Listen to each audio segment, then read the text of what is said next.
उन इनको खंड खंड करने पर तुले हुए थे।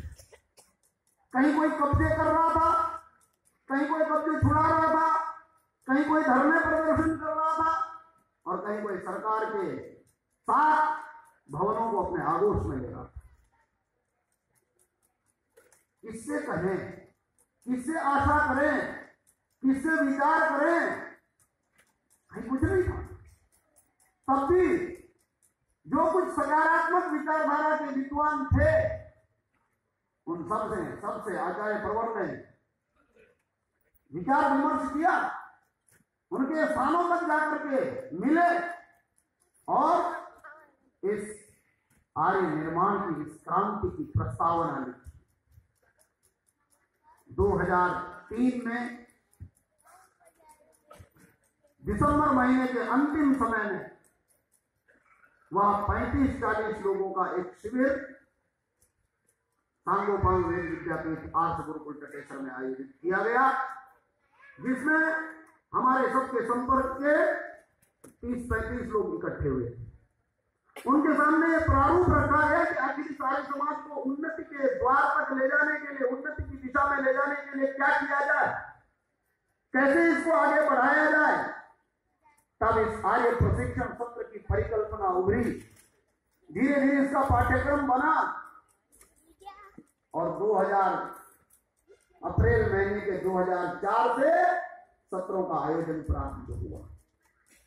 आज जैसा कि मेरी आचार्य आपको बता रही थी, लगभग 2.5 लाख आर्य और आर्याओं का निर्माण राष्ट्रीय आर्य निर्मात्री सभा के पुरुषार्थ से, उसके आचार्यों के पुरुषार्थ से हुआ है और उसमें सर्वोपरि है जिन्होंने न रात देखी, न दिन देखा, न भाव देखा, न अभाव देखा, न निर्धनता देखी, न सधनता देखी। आप कल्पना कर सकते हो कि एक सांगोपांग वेद विद्या का विद्वान जो अपने जीवन में कुछ ही प्राप्त कर सकता है, थोड़ी सी उंगली टेढ़ी करे तो इस देश के बड़े बड़े महाराजों में गिनती करवा सकता है। और वो विद्वान अपनी 8 हैंड्रेड मारुति में एलपीजी का सिलेंडर लगा करके अपने 2-4 लोगों के साथ गली गली, गांव गांव जाकर के और तब आर्य प्रशिक्षण सत्र की नींव रखता हो।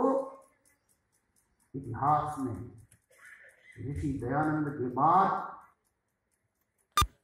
ऐसा देखा नहीं है।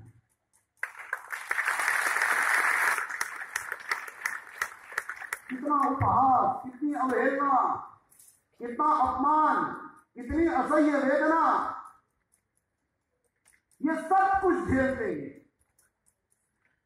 ना अपना घर, ना अपना परिवार, ना अपना संसार, ना अपनी कोई आकांक्षा, एक ही आकांक्षा कि वेद के सिद्धांत रहें, ईश्वर के सिद्धांत रहें, ऋषि मुनियों का पुरुषार्थ असफल ना हो।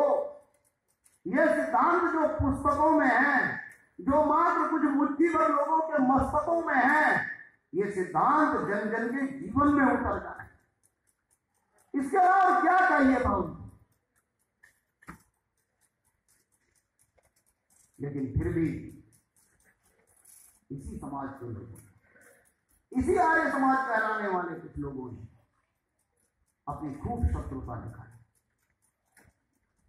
आज जब हम यहां बैठे हैं, दिल्ली का अधिवेशन कर रहे हैं, हमने काफी आग्रह किया कि आपका भी मार्गदर्शन मिले, लेकिन वो पहले ही घोषणा कर चुके हैं और आप जैसे प्रायः लोग जानते होंगे कि वे शीघ्र ही ऋषि दयानंद वर्णित और शास्त्रानुकूलित संन्यास आश्रम की ओर बढ़ने के लिए तत्पर हुए, जिसकी दूर दूर तक कहीं कोई स्थिति देश भर में दिखाई नहीं देती। अब ऐसी परिस्थिति में जब पूरी संकल्पना देने वाला आचार्य अपने पूरे पुरुषार्थ को करने के उपरांत, अपनी सारी सामर्थ्य लगाने के बाद भी इस कार्य को इस स्थिति में ला करके संन्यास जैसे आश्रम की ओर प्रस्थान करने के लिए तत्पर हो, तब हम सबका क्या दायित्व बनता है? बोलो जी। मैं आप सबसे प्रश्न करता हूं। प्रायः दिल्ली के प्रबुद्ध लोग बैठे हैं और अतिथि के तौर पर हमारे बीच में आज गुजरात, मध्य प्रदेश, बिहार और राजस्थान 4 प्रांतों के लोग मुख्य रूप से बैठे हैं। मैं आप सभी से प्रश्न करता हूं, इस परिस्थिति में हम सबको क्या करना चाहिए? बोलो जी, आवाज नहीं आ रही है। क्या करना चाहिए?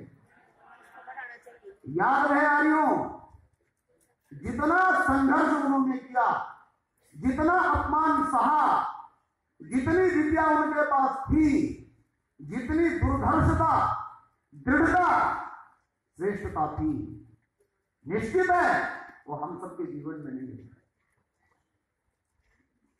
लेकिन हम सबके जीवन में एक बात है और हो सकती है कि यदि उस समय तो कौन था?